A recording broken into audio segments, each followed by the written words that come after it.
May I ask why I've been stopped? License and registration, Okay, now. I'm reaching for my credentials. I'm a diplomatic officer. Where'd you get these? They were issued to me by my government and by your State Department. These look I fake. assure you they are not fake. You can verify my identity with the South African Embassy or with... ICE agents Vernon Mackey and Garrett Finch were conducting patrols in the Georgetown area of Washington, D.C. on the evening of April 18, 2025, when they spotted a black man in his 50s driving a Mercedes S-Class with diplomatic plates and decided that something about the situation didn't look right. They pulled him over on Wisconsin Avenue, accused him of driving a stolen vehicle, refused to believe his credentials were legitimate, and handcuffed him on the side of the road while traffic slowed to watch the spectacle. What agents Mackey and Finch didn't know was that the man they just detained was Ambassador Thabo Dlamini, South Africa's ambassador to the United States. That diplomatic immunity meant they just violated international law, and that their racist assumptions were about to create a diplomatic crisis that would end their careers and land them in federal prison. This one is going to shock you. Hit that like button and subscribe to Cops Cam Archives because this story gets absolutely wild. Georgetown is one of Washington, D.C.'s oldest and most prestigious neighborhoods, where cobblestone streets wind past historic townhouses that sell for millions of dollars, and embassy residences sit behind security gates with flags flying above their doors. Wisconsin Avenue runs straight through the heart of it, lined with upscale restaurants, boutique shops, and the kind of places where politicians, diplomats, and senior government officials live and work. On any given evening, you can see black SUVs with tinted windows, vehicles with diplomatic plates from dozens of countries, and security details accompanying high-ranking officials to dinner meetings and social functions.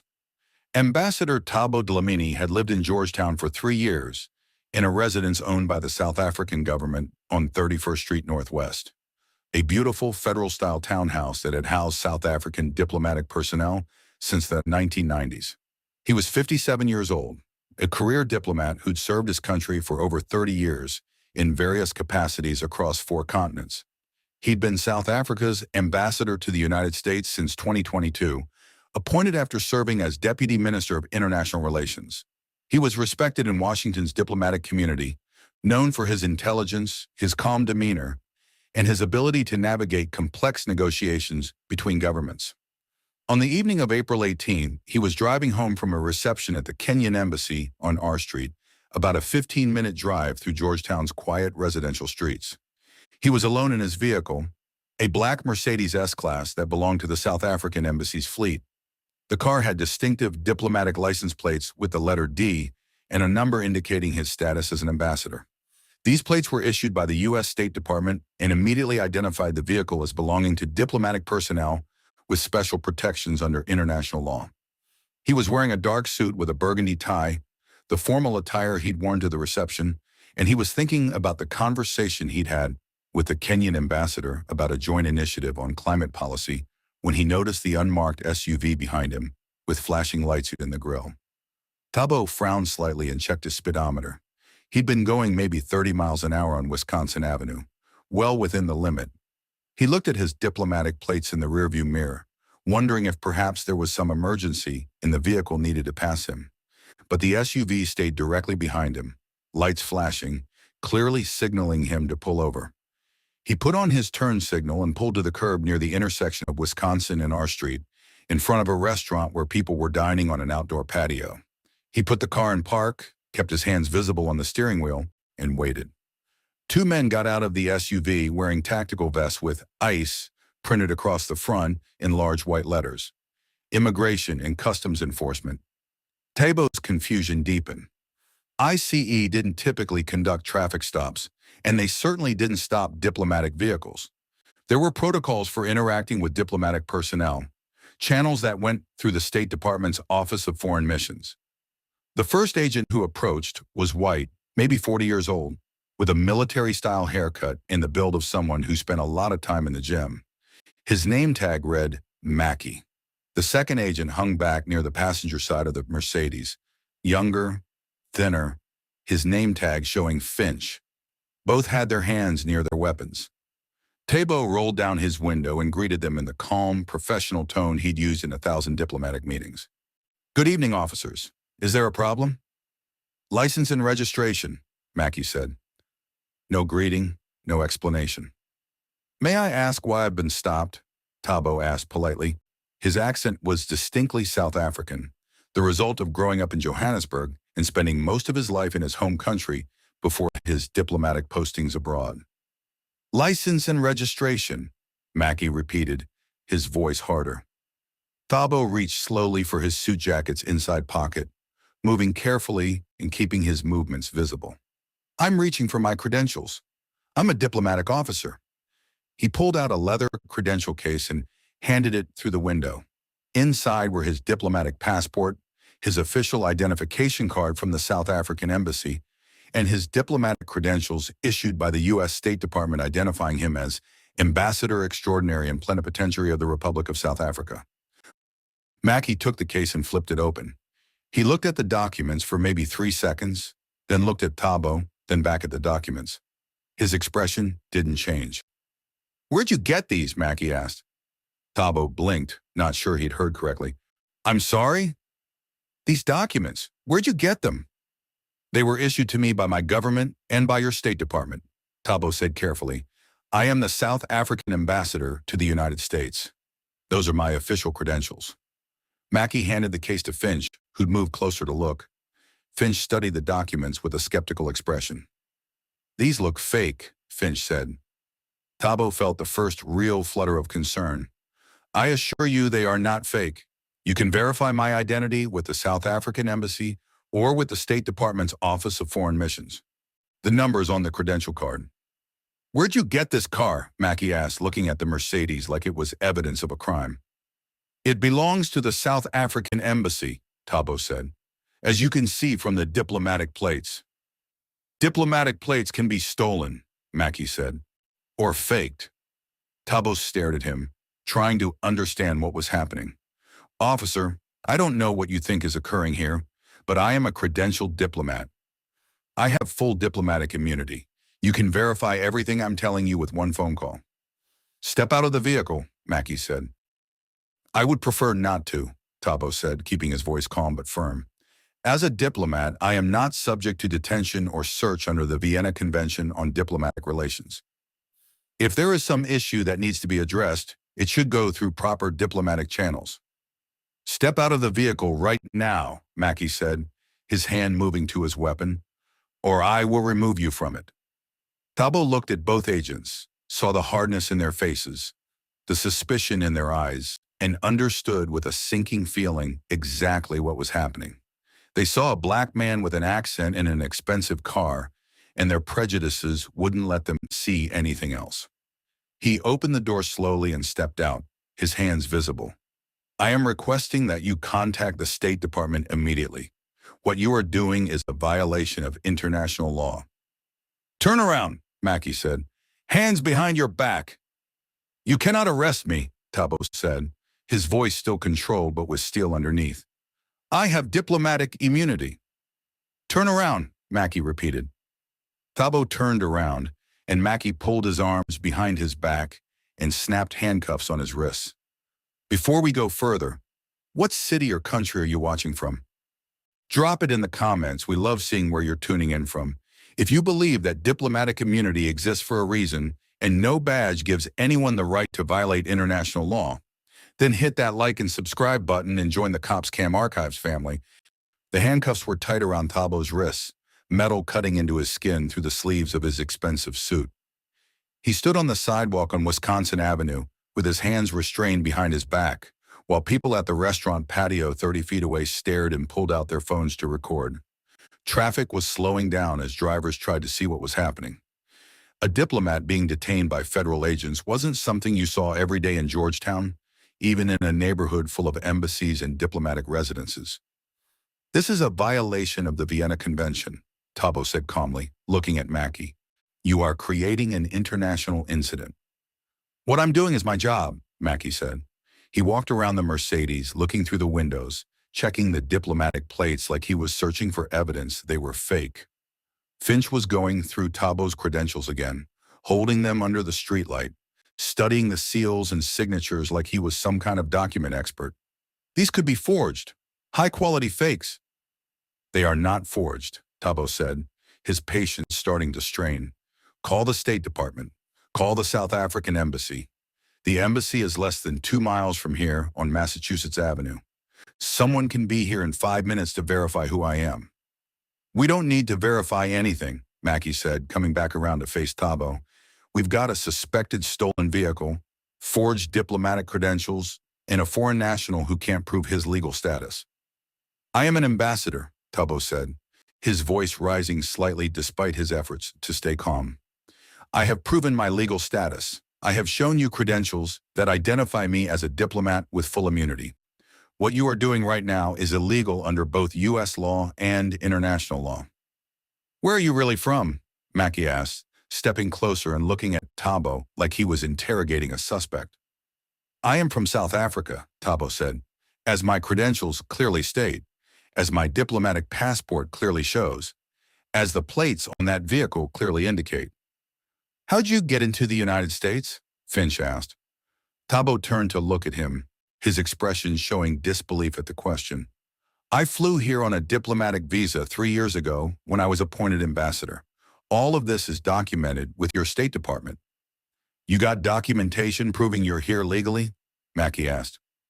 "Yes," Thabo said, his voice tight now. "Everything is documented. My visa status, my diplomatic accreditation, my residence, everything. All of it is registered with the Office of Foreign Missions at the State Department. You can verify it in minutes if you would simply make a phone call." "We'll verify it downtown," Mackey said. He pulled out his radio. "This is Unit 12. I need transport to the processing center. I've got a subject in custody, suspected immigration violations, and possession of forged documents." "You cannot take me to a processing center," Thabo said, and for the first time his composure cracked slightly. "I am a diplomat. I cannot be arrested. I cannot be detained. This is a fundamental principle of international relations that your country has agreed to uphold." "You're not a diplomat," Mackey said flatly. "You're someone pretending to be a diplomat with fake papers." Thabo looked at both agents, at the certainty in their faces, the refusal to even consider that they might be wrong. He understood now that this wasn't going to be resolved here on the street. These men had decided who he was the moment they saw him, and nothing he said was going to change their minds. He pulled his phone from his pocket with difficulty since his hands were cuffed behind him. Finch immediately moved forward and grabbed it from his hand. "I need to make a phone call," Thabo said. "You'll get your phone call after you're processed," Finch said, pocketing the phone. "Under the Vienna Convention, I have the right to contact my embassy immediately," Thabo said. "You are required to allow me to do that." "Stop talking about this Vienna whatever," Mackey said. "You're not a diplomat. You're under arrest for immigration violations." A marked police cruiser from the Metropolitan Police Department pulled up, attracted by the scene. A DC police officer got out and walked over, looking at the diplomatic plates on the Mercedes, then at Thabo in handcuffs, then at the ICE agents. "What's going on here?" the DC officer asked. "ICE enforcement action," Mackey said. "We've got it handled." The DC officer looked at the diplomatic plates again, then at Thabo. "Sir, are you diplomatic personnel?" "Yes," Thabo said immediately. "I am Ambassador Thabo Dlamini, South African ambassador to the United States. These agents have detained me illegally. I need you to contact the State Department and the South African Embassy." The DC officer's face changed. He looked at Mackey with an expression that said he knew this was about to become a very big problem. "He's got diplomatic plates. If he's saying he's an ambassador, you need to verify that before you do anything else." "We're verifying it," Mackey said dismissively. "We're taking him in for processing." "That's not how this works," the DC officer said. "Diplomatic immunity means you can't just arrest him. You need to go through State Department protocols." "He's got forged credentials," Finch said, holding up Thabo's documents. "We think the plates are stolen." The DC officer took the credentials and actually read them carefully. He looked at the official seals, the signatures, the State Department authentication. His expression went from concerned to alarmed. "These look real to me," the DC officer said quietly. "And if they're real, you two just handcuffed a foreign ambassador." "They're fake," Mackey insisted. "Then call the State Department and confirm it," the DC officer said. "Right now." Before this gets worse. Mackey's jaw tightened, but he didn't reach for his phone. He stood there on the sidewalk with Tabo in handcuffs and a DC police officer telling him he'd made a mistake, and he still refused to believe he'd done anything wrong. That's when the first embassy vehicle pulled up, followed 30 seconds later by a State Department car with government plates. The people who got out were already moving fast, their faces showing they knew exactly what had happened and how bad it was about to get. The first person out of the South African embassy vehicle was a woman in her 40s named Lindiwe Molefe, the embassy's deputy chief of mission. She took one look at Ambassador Dlamini standing on the sidewalk in handcuffs, and her face went from professional concern to barely controlled fury in seconds. Behind her, two more embassy staff members got out, already pulling out cameras to document everything. From the State Department vehicle came a man in a dark suit with a badge identifying him as Diplomatic Security Service. His name was Julian Thorne, and he'd been with State Department security for 15 years. He'd received an emergency call 10 minutes ago from someone at the South African embassy saying their ambassador had been detained by ICE agents on Wisconsin Avenue, and he'd driven from Foggy Bottom, breaking every speed limit to get here. "Who's in charge here?" Thorne asked, his voice sharp and commanding. Mackey stepped forward. "I am. ICE agent Vernon Mackey. We've detained a subject with suspected forged diplomatic—" "Take the handcuffs off him right now," Thorne interrupted, his voice going cold. "He's got fake credentials," Mackey said. "We're transporting him for—" "I said take the handcuffs off him right now," Thorne repeated, louder this time. "That is Ambassador Tabo Dlamini. He is the accredited ambassador of South Africa to the United States. Those credentials are real. That vehicle is registered to the South African embassy, and you just violated the Vienna Convention on Diplomatic Relations." Mackey's face went from confident to uncertain. "The credentials looked—" Lindiwe stepped forward, her voice shaking with controlled anger. "Ambassador Dlamini, are you injured?" "I am not injured," Tabo said quietly, "but I would very much like these restraints removed." Thorne turned to Mackey and held out his hand. "Give me the keys. Now." Mackey fumbled for his handcuff keys and handed them over. Thorne walked behind Tabo and unlocked the cuffs. They came off and Tabo brought his hands forward, rubbing his wrists where deep red marks had formed in his dark skin. Lindiwe immediately photographed the marks on his wrists. "We're documenting all of this for the formal protest we'll be filing with your State Department." The DC police officer who tried to stop this earlier stepped back, clearly wanting no part of what was about to happen. Finch had gone completely pale and silent.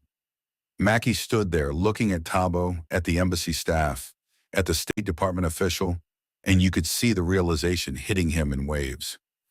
"We were just doing our job," Mackey said weakly. "The plates looked suspicious and—" "Diplomatic plates look suspicious?" Thorne said, his voice dripping with contempt. "You stopped a vehicle with clearly marked diplomatic plates, detained an ambassador who showed you valid credentials, refused to verify his status through proper channels, and handcuffed him on a public street. Do you have any idea what you've just done?" Mackey didn't answer.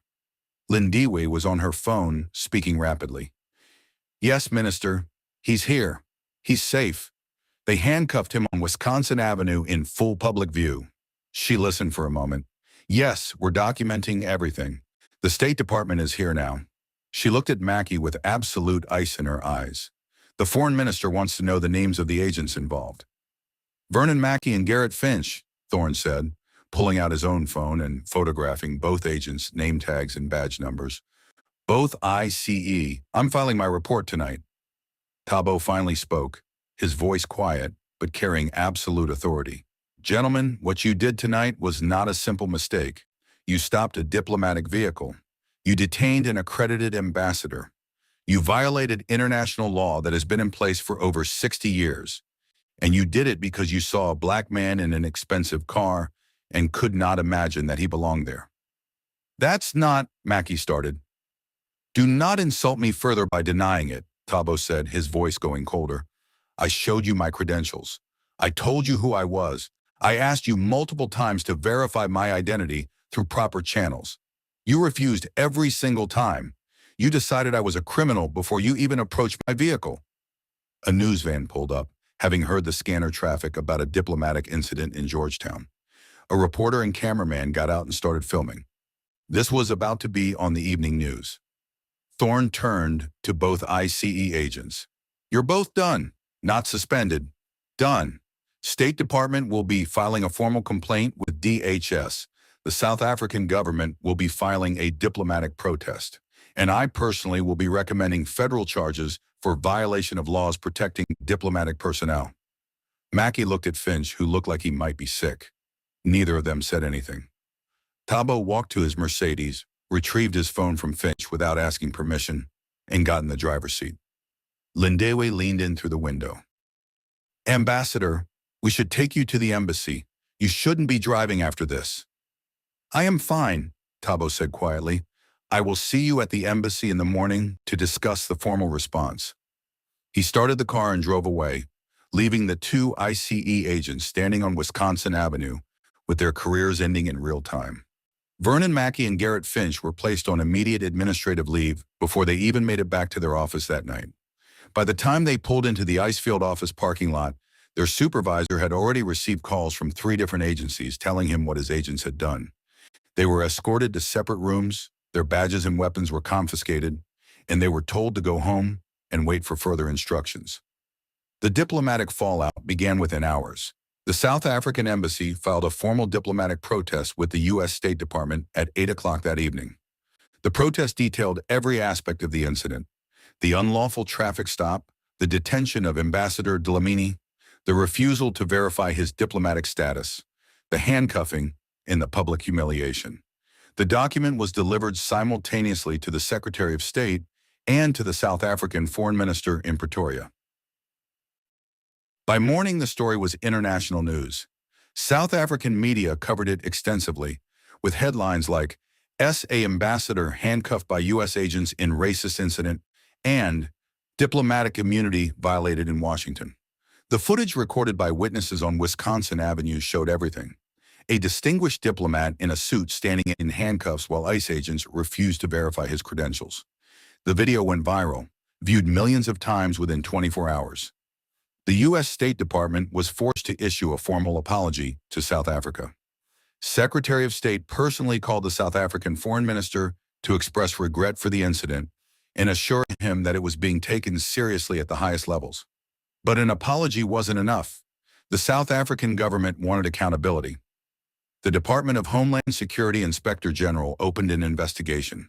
The FBI opened its own investigation because detaining a foreign diplomat without cause is a federal crime under 18 U.S. Code Section 112. The evidence was overwhelming. Witness statements, video footage, the D.C. police officer's account, and Mackey and Finch's own reports all confirmed exactly what happened. Mackey and Finch were fired from ICE 6 weeks after the incident. The termination letters cited gross negligence, failure to follow diplomatic protocols, violation of international law, and conduct that damaged U.S. foreign relations. But termination was just the beginning. Federal prosecutors filed criminal charges against both agents. The charges included deprivation of rights under color of law and violation of protections for foreign officials. The case went to trial 8 months later. The prosecution's argument was straightforward. These agents had seen a black man in a luxury car with diplomatic plates, assumed he was a criminal despite all evidence to the contrary, and detained him in violation of clearly established law. The jury deliberated for 4 hours. They found both men guilty on all counts. Mackey was sentenced to 2.5 years in federal prison. Finch received 18 months. Both would have felony records for the rest of their lives. Ambassador Dlamini filed a civil lawsuit seeking $5 million in damages. The suit named both agents personally and the U.S. government for the actions of its employees. The case never went to trial. The Justice Department settled for $3.8 million paid by taxpayers because 2 agents couldn't see past their own racism. Congress held hearings on the incident. Lawmakers from both parties expressed outrage that federal agents could be so ignorant of diplomatic immunity in international law. There were questions about ICE training, about accountability, about how this could happen in the nation's capital where diplomatic personnel lived and worked every day.